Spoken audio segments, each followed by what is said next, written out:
The Roman baths are located on Çankırı Caddesi between Ulus and Yıldırım Beyazıt squares, on the west side of the street about 400 meters from Ulus.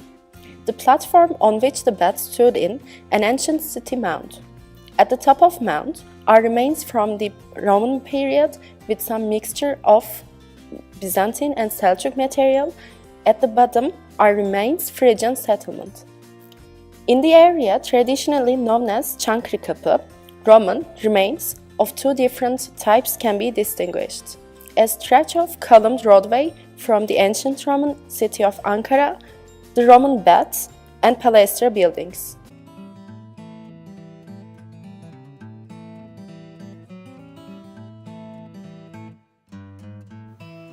It was known from historical resources that there was bath in Ankara in ancient times.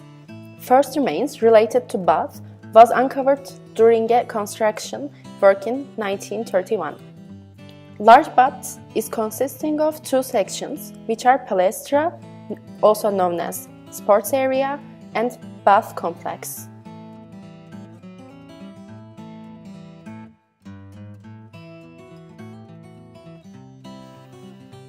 After Palestra, you can see an important part of the Roman bath, which is pool. It is called as Piscia and it includes two parts. One larger pool and many chamber pools around it for noble people. Pool also forms the last part of the bathing process called as frigidarium, meaning cold place.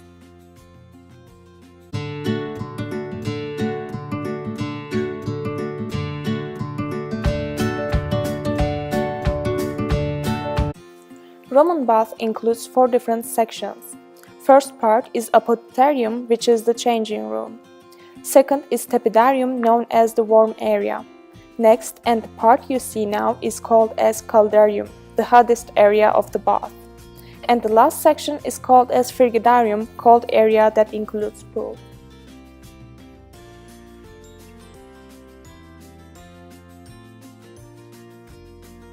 In caldarium, it is possible to see the underground structure of the bath. The ground was above those discs, which are called as discus, and were in fact 1.5 meters tall.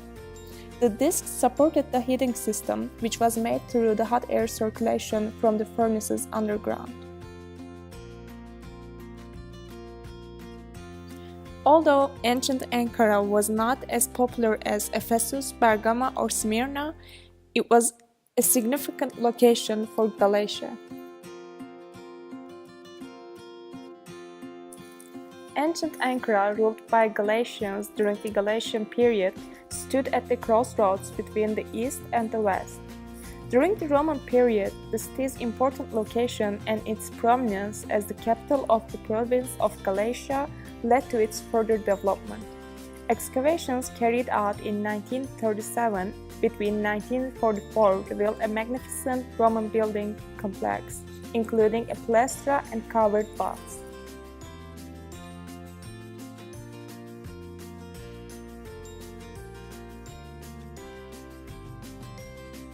Now we will see the capitals and gravestones that are exhibited in the area.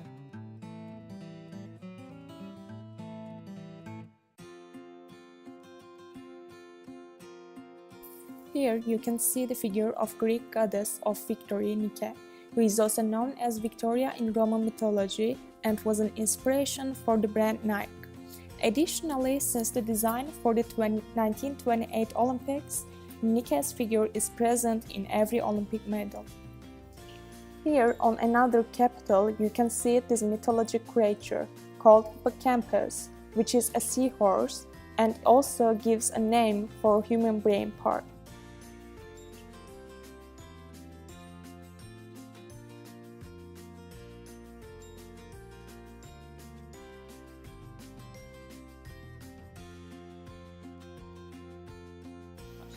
And now you can see the gravestones mostly from Roman period.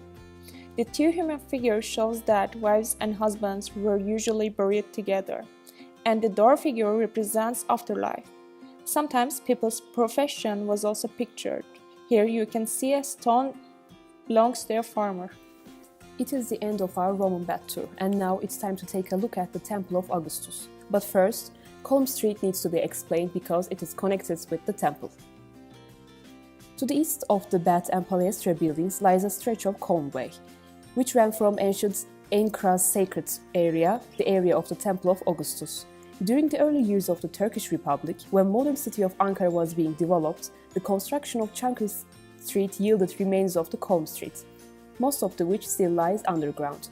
The columns dating from the 2nd or 3rd centuries AD are made from grey-veined marble and have Corinthian capitals. And also, the area next to the road is where people use it as today's shopping malls.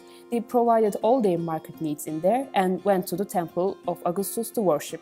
Temple of Augustus is one of the significant constructions of the period and example of Roman architecture, despite its damaged condition. It is located in Ankara, Ulus, next to Hacı Bayram Mosque. It was built in nearly 25 BC.